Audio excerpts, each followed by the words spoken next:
दी huntsman winter वार को, जो कि एक बहुत ही अच्छी एक्शन एडवेंचर मूवी है हेम्सवर्थ यानी कि हमारे Thor. So guys without wasting your time let's get started. तो इस कहानी की शुरुआत में हम देखते हैं कि एक रानी अपने राजा के साथ चेस खेल रही थी, लेकिन वो एक बहुत ही बुरी औरत थी। अगर मैं अपनी भाषा में बोलूं तो ये बहुत बड़ी कमीनी थी। रानी रेविना के पास बहुत सी काली और शक्तिशाली शक्तियां थी जो उसके घर से सारी औरतों को वरदान में मिली थी। वो राजा को अपने काले जादू के जरिए जान से मार दिया करती। राजा के मरने के बाद वो रानी रेविना उसकी जगह ले लेती है। रेविना चाहती थी कि उसकी बहन प्रिया भी किसी राजा से शादी करे और उसके राज्य पर हुकूमत करे, लेकिन प्रिया महल में ही काम करने वाले एक लड़के से प्यार करती थी। फिर जब रानी रवीना उससे उसके बारे में पूछती है तो वो कहती है कि हाँ मैं उसे प्यार करती हूँ। रानी उसे समझाती है कि प्यार धोखा है, तुम्हें अपने अंदर के शक्तियों को पहचानना होगा। रानी को अपने जादू से ये पता चल जाता है कि प्रिया प्रेग्नेंट है, जिसके बाद वो उसे बताती है कि तुम जिससे प्यार करती हो उसकी मंगनी किसी और के साथ हो गई है। लेकिन प्रिया उसके बातों को नहीं मानती और उसके बच्चे को जन्म देने का फैसला करती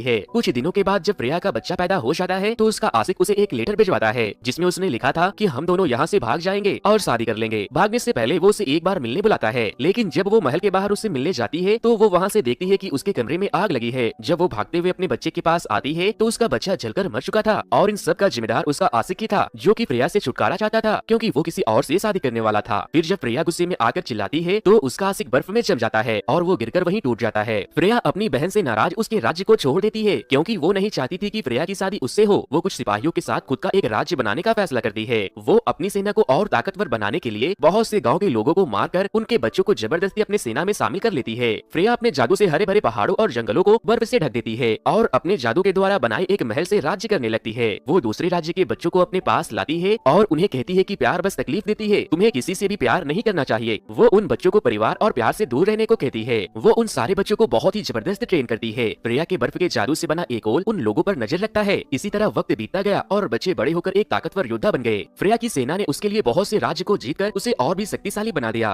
कई सालों तक साथ रहने के बाद प्रिया के दो बहादुर सिपाही एरिक और सारा एक दूसरे से प्यार करने लगते हैं। एरिक कहता है कि हम लोग यहाँ पर एक साथ नहीं रह सकते क्योंकि अगर ये बात प्रिया को पता चल गया तो पता नहीं क्या होगा। लेकिन रानी प्रिया का वो बर्फीला उल्लू उन दोनों को एक साथ देख लेता है, जिसके बाद अगली सुबह प्रिया के बाकी के सोल्जर्स उन्हें घेर लेते हैं और तभी प्रिया वहाँ आती है और अपने सोल्जर्स को उन्हें खत्म कर देने का हुक्म देती है क्योंकि उसके राज्य में प्यार और परिवार की सजा मौत थी। वो दोनों रानी प्रिया के बाकी के सेना से बहुत ही बहादुरी से लड़ रहे थे, जिसे देखने के बाद रानी उन दोनों के बीच एक बर्फ के दीवार को खड़ा कर देती है और एक सिपाही सारा को मार देता है, जिसके बाद वो लोग एरिक को भी मारकर झरने में फेंक देते हैं। दिन ढलता गया, सालों में प्रिया का राज्य बढ़ता चला गया, जबकि उसकी बहन रानी रेविना को एक दूसरी रानी स्नो क्वीन ने हराकर उसके राज पर अपना कब्जा कर लिया। अब हमें 7 सालों के बाद स्नो वाइट के किंगडम का सीन दिखाया जाता है, जहाँ स्नो वाइट के सिपाही प्रिया की बहन रेविना के राज्य को जीतने के बाद वहाँ से एक जादुई आईने को लेकर आ रहे थे। तभी उसके अंदर से कुछ रहस्यमयी आवाजें निकलने लगती है और वो सारे सिपाही मारे जाते हैं। इधर दूसरी तरफ हम देखते हैं कि रानी प्रिया के मारने के बाद भी एरिक अभी भी जिंदा है। एरिक देखता है कि कुछ सिपाही एक हिरन के बच्चे का शिकार कर रहे हैं, जिसके बाद एरिक उन्हें अपने तीरों से मारकर घायल कर देता है और उनके घोड़े को लेकर वहाँ से भाग जाता है। एरिक अभी भी अपनी प्रेमिका सारा को याद करके अक्सर दुखी हो जाता था। फिर हम देखते हैं कि ग्रिफ और नियोन नाम के दो बौने व्हाइट स्नो के किंग विलियम को एरिक के पास लेकर आते हैं। वो उसे बताता है कि हमें लगता था कि रानी रेवेना के मरने के बाद उसका काला जादू उसके साथ साथ खत्म हो चुका है, लेकिन उसके पास एक ऐसा आईना था जिसके अंदर कोई दुष्ट आत्मा थी जो उसके मरने के बाद और भी शक्तिशाली होते चली गई। इसीलिए स्नो वाइट ने उसे खत्म करने का फैसला किया। वो आईना स्नो वाइट को अपने अंदर बुलाती थी, जिससे कि वो बहुत बीमार रहने लगी। जिसके बाद उसने आईने की काली शक्तियों को खुद से दूर एक गिरजाघर में भेजने का फैसला किया ताकि उसकी शक्तियों को वहाँ बांधा जा सके। लेकिन जब हमारे कुछ सिपाही उस आईने को लेकर गिरजाघर जा रहे थे तो रास्ते में उस आईने से कुछ रहस्यमयी आवाजें आने लगी और हमारे सारे सिपाही मारे गए और वो आईना कहीं गायब हो गया। इसीलिए व्हाइट स्नो चाहती है कि तुम उस आईने को ढूंढो क्योंकि वो आईना किसी गलत हाथों में नहीं पड़ना चाहिए। एरिक उसके बातों को मानने से इनकार कर देता है, लेकिन इसी दौरान वो देखता है कि रानी फ्रेया अपने उल्लू के जरिए उनके बातों को सुन रही थी। जिसके बाद एरिक उस उल्लू को अपनी कुल्हाड़ी से मारकर तोड़ देता है और फिर एरिक किंग विलियम से कहता है कि हमें जल्दी करना होगा क्योंकि नॉर्थ की रानी फ्रेया अब उस आईने के बारे में जानती है और वो उसे लेने जरूर आएगी। नेक्स्ट सीन में हम देखते हैं कि रानी फ्रेया के खास आदमी टूल उसे बताता है कि हमने नॉर्थ के आखिरी राज्य को भी जीत लिया। जिसके बाद फ्रेया कहती है कि मुझे साउथ पर भी जीत हासिल करनी है। टूल कहता है कि वो स्नो वाइट क्वीन का प्रदेश है जिसका राज्य इतना बड़ा और शक्तिशाली है कि हम उसके ऊपर कभी भी जीत हासिल नहीं कर सकते।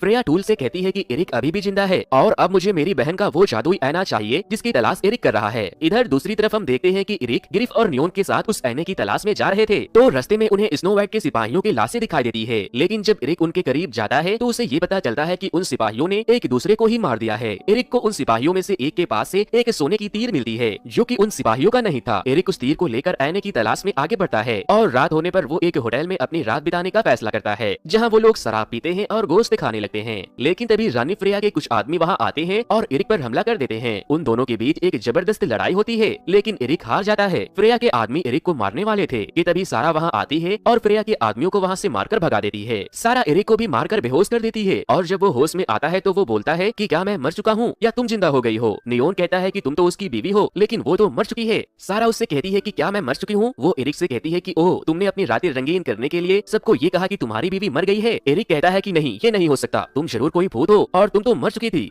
सारा कहती है कि तुम्हें क्या लगा मैं तुम्हें भूल जाऊंगी, तुमने मुझे कभी नहीं छोड़ने का वादा किया था लेकिन तुम मुझे अकेले छोड़कर भाग गए। एरिक कहता है कि नहीं, तुम्हें कोई गलतफहमी हुई है। सारा, मैंने तुम्हें मरते हुए देखा था, टूल ने तुम्हें मारा था। वो कहती है कि नहीं, टूल मुझे कभी नहीं मार सकता, उसने मुझे 7 सालों के लिए कैद कर दिया और जब मैं बाहर निकल कर आई तो मैंने तुम्हें खत्म करने का फैसला किया। अगली सुबह हम देखते हैं कि जब सारा और एरिक उठते हैं तो सारा कहती है कि मैं भी उस आईने को ढूंढने तुम लोगों के साथ आऊंगी। एरिक सारा को बताता है कि जरूर फ्रेया ने हमारे बीच उस बर्फीले दीवार को इसलिए डाला होगा ताकि वो तुम्हें मरते हुए और मुझे भागते हुए दिखाकर हम दोनों को अलग कर सके। वो चारों आगे बढ़ ही रहे थे कि तभी वो लोग एक जाल में फंस जाते हैं, जिसके बाद एक ब्राउनविन नाम की एक बौनी वहाँ आती है। एरिक उससे पूछता है कि तुम्हें क्या चाहिए। ब्राउनविन कहती है कि मैं बस इतना चाहती हूँ कि तुम बस अपना सर उतार दो जाने मन। फिर वो कहती है कि तुम्हारे पास जो भी है वो मुझे दे दो। एरिक उन्हें सोने की वो तीर का टुकड़ा दिखाता है जो उसे व्हाइट स्नो के सिपाहियों के जिस्म से मिला था। जिसके बाद ब्राउनविन डोरिना नाम की एक दूसरी बौनी को बुलाकर उसे नीचे उतारती है। एरिक नीचे आने के बाद उन्हें वो तीर का टुकड़ा दिखाता है। वो उसे बताती है कि ये गॉब्लिन्स का है जिनके पास बहुत सारे सोने के साथ साथ उनके हथियार भी सोने के ही बने होते हैं। एरिक आईने के बारे में पूछता है तो वो उसे बताती है कि जरूर तुम्हारे आईने को वही लोग लेकर गए होंगे। ब्राउनविन कहती है कि वो लोग यहाँ से थोड़े ही दूर पर नदी के उस पार रहते हैं और मैं भी तुम्हारे साथ जाऊंगी। तुम वहाँ से अपने आईने को ले लेना और मैं और डोरिना उनके सोने से अपनी जेबें भर लेंगे। एरिक बोलता है ठीक है, सौदा पक्का। जिसके बाद ब्राउनविन बोलती है ठीक है फिर, लेकिन पहले मैं इन दोनों बौनों को मार देती हूँ। एरिक कहता है नहीं, इन्हें मत मारो, ये मुझे काफी पसंद है। ब्राउनविन कहती है वाह, तुम तो बड़े रंगीन हो, तुम्हें बौने पसंद है। वो लोग एक नाव से नदी के रास्ते आगे बढ़ते हैं जहाँ हम बहुत सी छोटी परियों को उड़ते हुए भी देखते हैं। नाव पर डोरिनी और नियोन की अलग ही केमिस्ट्री चल रही थी। काफी देर तक बातचीत और छेड़छाड़ के बाद आफ्टर ऑल वो लोग गॉब्लिन्स के इलाके में पहुंच जाते हैं। एरिक देखता है कि वहाँ एक गॉब्लिन्स पड़ा है और उसके खून से तारकोल की स्मेल आ रही थी और फिर एरिक की नजर आने पर पड़ती है तो वो उसे लेने जैसे ही आगे बढ़ता है वहाँ एक गॉब्लिन्स आकर उन्हें सूंघने लगता है और फिर उनके ऊपर हमला कर देता है। जिसके बाद एरिक और सारा मिलकर उस गॉब्लिन से लड़ने लगते हैं और वो चारों बौने मिलकर आईने को लेकर वहाँ से भाग जाते हैं। गॉब्लिन की खूब पिटाई हो रही थी इसीलिए वो अपने साथियों को बुलाने लगता है। एरिक उस गॉब्लिन को मार देता है। जिसके बाद सारा उस लॉकेट को उसके पास देखती है जो उसने उसे काफी पहले दिया था, लेकिन तभी और भी बहुत सारे गॉब्लिन्स वहाँ आ जाते हैं। सारा तो बच निकलती है लेकिन एरिक आईने और सारा को बचाने के लिए पुल को काट देता है और सारे गॉब्लिन्स एरिक पर हमला कर देते हैं। जिसके बाद जब सारा एक तीर में आग लगाकर गॉब्लिन्स को मारती है तो वो जलकर मर जाते हैं और वो लोग वहाँ से निकल जाते हैं। नियोन और डोरिना की प्यार मोहब्बत वाली बातें चल रही थी और इधर ग्रिफ के भी अरमान बढ़ रहे थे। रात होने के बाद एरिक और सारा एक दूसरे के साथ रातें गुजारते हैं, लेकिन सुबह होने पर फ्रेया वहाँ आईने को लेने एक पोलर बियर पर बैठकर आती है और अब एरिक को ये पता चलता है कि सारा उसे धोखा दे रही है और वो रानी फ्रेया के कहने पर उसके पास आई थी। डोरिना बोलती है तुम्हें उस आईने को ले जाने से पहले मुझे मारना होगा। नियोन उसे रोकने की कोशिश करता है लेकिन फ्रेया उन्हें बर्फ में बदल देती है। जिसके बाद फ्रेया के कुछ सिपाही डोरिना और नियोन के बर्फीले स्टैचू को अपने साथ लेकर चले जाते हैं। जाते जाते फ्रेया सारा को एरिक को मार देने को कहती है